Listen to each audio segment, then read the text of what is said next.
welcome back to Aging Well. We're discussing volunteer programs that help people meet their medical needs today with our volunteer programs manager, Marie Mazzio. Good to be here again. Yeah, great to have you. So we've discussed the medical escort program, which I forgot to mention, but I'll mention now, is a free program for both clients and people from the community who call and we're able to help. Yes. The next program we're going to discuss is also free. It is the Medical Advocacy Program. And this one might sound similar, but actually it's a little bit different. So a lot different, yeah. Quite a bit different. So can you tell me, start by telling me a little bit about medical advocacy? Well, John McCurry-Dooley is the manager of the Medical Advocate Program. And this program differs in that the volunteer is matched with one client. And they not only go to the medical appointment with the client, but they also go into the doctor's office and sit with the client when they're talking to the doctor, or if they're having a particular procedure and it's necessary for somebody to be there to understand what is happening during the procedure. So it's a little bit more involved in that way, because that volunteer is empowering, making that client feel comfortable about the questions that they need to talk about with their doctor. And a lot of times, you don't even have to be an adult for this to happen, but you know, you're so worried if you're going in for a procedure that you're not really thinking about what the doctor is saying, and you'll say, oh my goodness, I forgot what they said, I have to call back.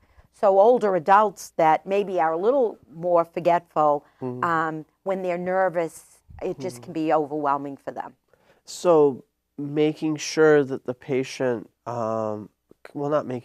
confirming that the patient understands all of the instructions and the diagnosis that they're given by the doctor. Yeah. These are central to what the advocate does? Yes. So what happens is, you know, once John will introduce the volunteer to a client, and the volunteer will sit down with the client and understand what the medical needs are. Sometimes if there are family members involved, you know, they'll be involved in that first meet too, to see what exactly is necessary. What support does this client need?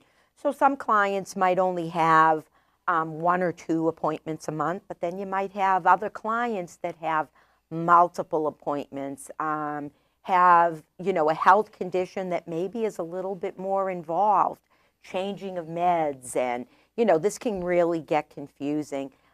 Sometimes frustration because, you know, from one appointment to the next, you maybe don't feel better. And now it's like, oh, I'm too old, I'm just going to forget it. But the volunteer's there to say, no, we're going to find the problem. You need to make sure that you're telling the doctor exactly what you're feeling. That volunteer, if they're sitting and talking to the doctor and the client forgets something, the volunteer is able to say, oh, don't forget about the pain in your leg that you were telling me about the other day, how you were having a hard time walking. So she's helping that client to get through so the doctor knows everything that he needs to work with about that client. Oh, that's excellent.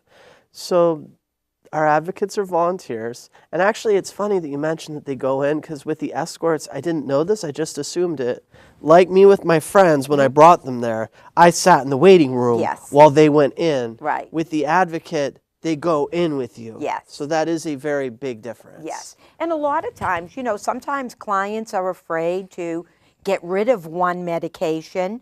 So the other thing is, you know, at least when they go to the doctors, the medical advocate can be there. They can bring their medications and be able to sit with the doctor and say, you know, Betty is afraid to get rid of this medication. She thinks that she should hold on to it because she's going to need it again. And then the doctor's able to make her understand, no, you're never going to go back on that medication because of. And again, that the volunteer is able to reinforce all of this information when they go back home. That's great. Yeah.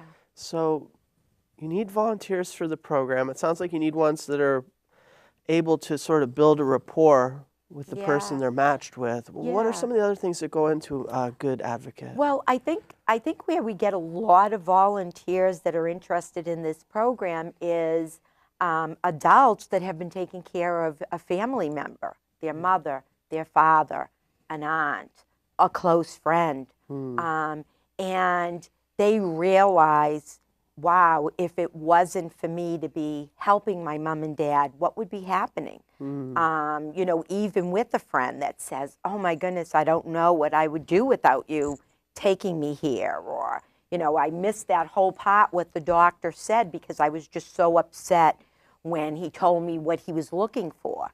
So, you know, these people, when they think about that, if that person passes away or no longer needs them, and they see the program, they realize how important the need is, and they want to volunteer. We have some volunteers, my goodness, that put in like 40 hours on a client because they're, you know, some clients, their medical condition can be very, very complicated, and these volunteers are just so dedicated and committed to really helping these clients get on the right track. That's great. And one of the ways that we help is training one of the ways that we help in helping them be effective advocates? So what happens is if I have somebody that comes through the agency and is interested in the program, I refer them to John Dooley. And John gets in touch with them first off to make sure that they really, again, you need to be available during the daytime because once again, medical appointments are happening during the daytime. And so once John determines that they're great for the program, he gets out reading material for them, and he schedules an interview along with the training. He does a one-on-one training so that he's able to go over the different types of forms that need to be signed. You know, he'll share some stories and be able to talk to them about the clients that are on our waiting list and who might be a good fit for them. And programming note, we were very excited at the prospect of having John in here in the studio with us today. He was not feeling well, so please get well soon, John. Yes, we're absolutely. hoping next time to have him in the studio. Yeah, it's nice to see the face of the manager. Absolutely. And basically the only other thing I guess that was curious about this is, who does this generally serve? Is it people with complex medical needs? Is it people who just need a little help when they have like the monthly or quarterly appointment? It services everybody. There are clients, as I said, that maybe only have one appointment a month that that they could use a volunteer to go with them to make sure that they understand what's happening. You know, I can remember one time John and I visited a client together, and she was having a problem with one of her eyes. And even explaining the problem to us, she was a little confused herself. So she wasn't sure which doctor was doing her eye, which, you know, what is it, this doctor? So this is when you understand that there might be a medical advocate needed. And sometimes it could be short term. Once, you know, a client might have a condition that they're going to get better and be all set. And then there's others that maybe have a terminal illness that they're going to really need some extra support. And that volunteer is there with them. Sometimes there's family members and they're very involved in their parents' lives, but jobs have taken them to another state and their parent is still here, and different things happen, and you know, they're looking for the agency to give them their parents the support so that they can still stay living in the state and city that they want to stay living in. Absolutely. And briefly, because we're almost out of time for this segment, but how did this program come about?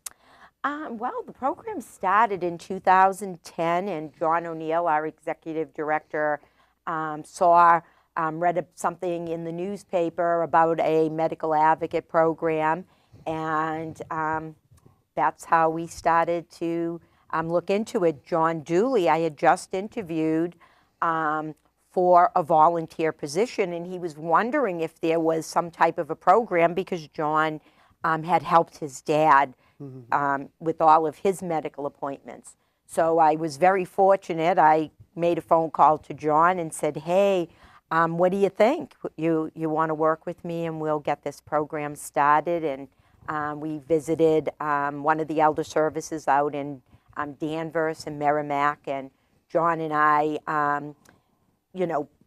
compiled everything and made the program fit for Somerville Cambridge Elder Services. It started off with a pilot, and then John was brought on, and the program has grown to today. Excellent. And if people want to get involved, they can find out more by visiting the volunteer page at Somerville Cambridge Elder Services website, eldercare.org. Or they can find out by calling Marie's. Everyone does. 617-628-2601, extension 3051. Awesome. And we're going to take a quick break. We'll be back for one more segment. Thanks again.